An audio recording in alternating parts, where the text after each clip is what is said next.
Welcome to the Winter Kitchen.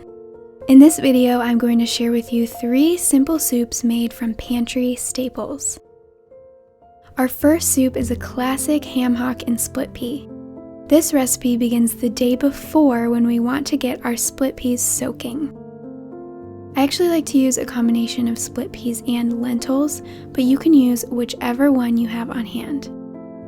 So I'm rinsing 1 cup of split peas, 1 cup of lentils, covering those in filtered water with 2 teaspoons of apple cider vinegar. This soak is going to remove the anti-nutrients in the legumes and make them easier to digest.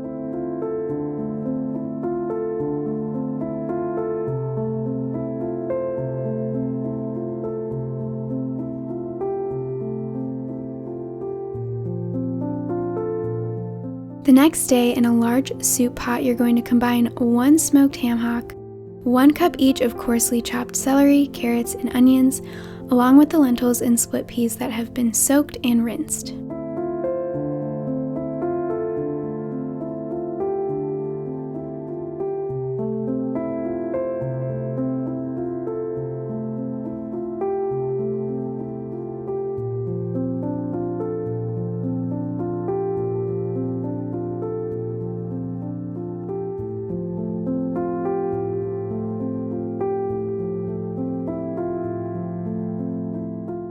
Add in 6 cups of water along with a bay leaf, 1 teaspoon of sea salt, a 4th teaspoon of black pepper, and 1 teaspoon of dried thyme leaves. Cover this, bring it to a boil, and then simmer on low for about an hour and a half.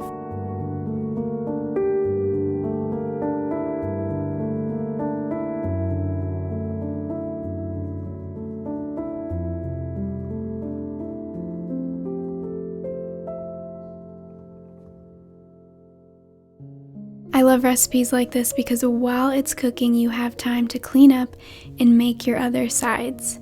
I whipped up a batch of cornbread using my recipe from Harvest and Home, but I actually used oat flour this time to make it gluten-free.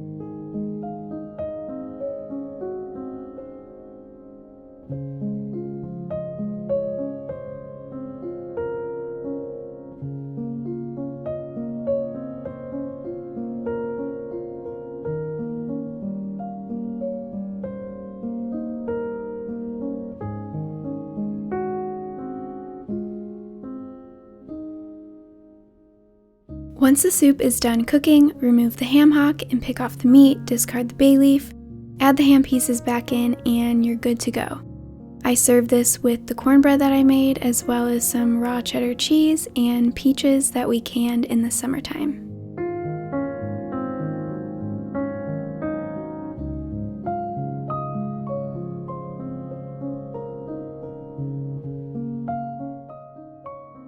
Our next soup is a simple chicken and dumplings.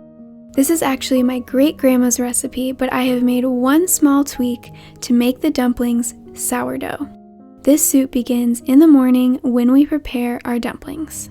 You're going to combine 1½ cups of flour, a half a cup of bubbly active sourdough starter, 3 eggs, and 5 tablespoons of water. Mix this up until you get a thick consistency. Cover the dumplings and let them sit until you need them during dinner prep.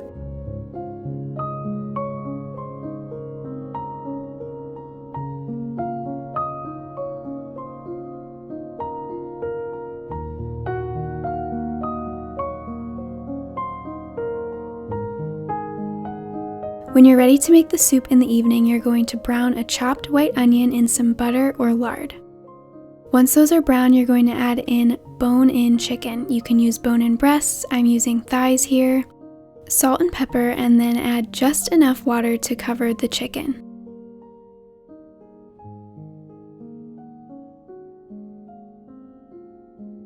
Lastly, the key ingredient is a generous amount of ketchup.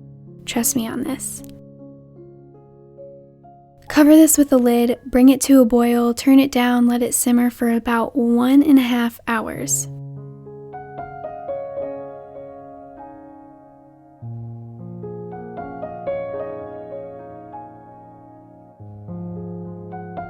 At this time, you'll remove the chicken and add in the dumpling mixture by the spoonful. Cover that with a lid and let the dumplings cook on medium heat for 12 minutes. Make sure that you leave the lid on until that 12 minutes is up. While the dumplings are cooking, remove the chicken from the bone and then add it back into the soup before you are ready to serve.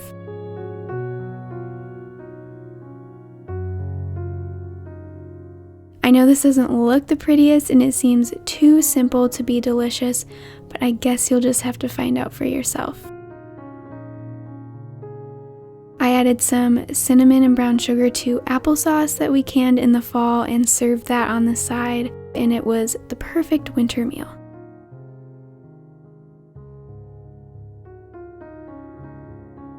Our last soup is a humble squash and sausage soup served with orzo pasta.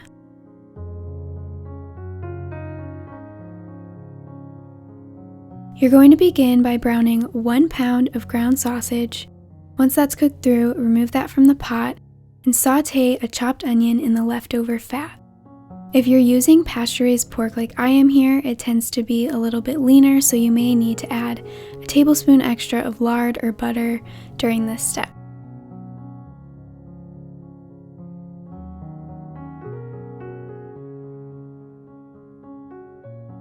After the onions are translucent, add in a crushed bulb of garlic and fresh or dried sage leaves and saute that a minute more.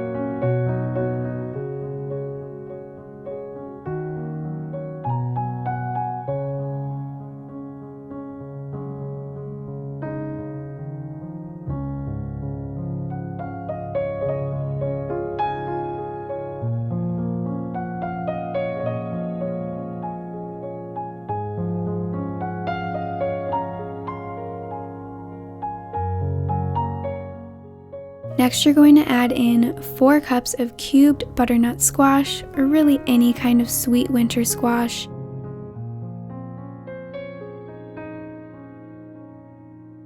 Add back in your sausage, 4 cups of bone broth, salt and pepper, and let this simmer for about 15 to 30 minutes until the squash is soft and the flavors are melded.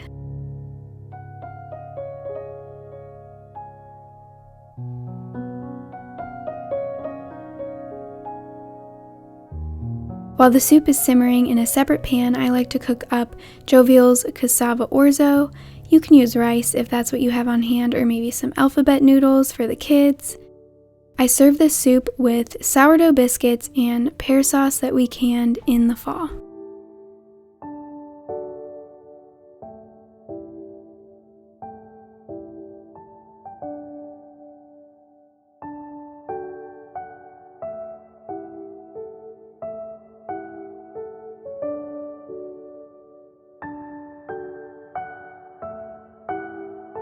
While these may not be the most beautiful soups, they are frugal to make and are certainly delicious to enjoy in the winter months.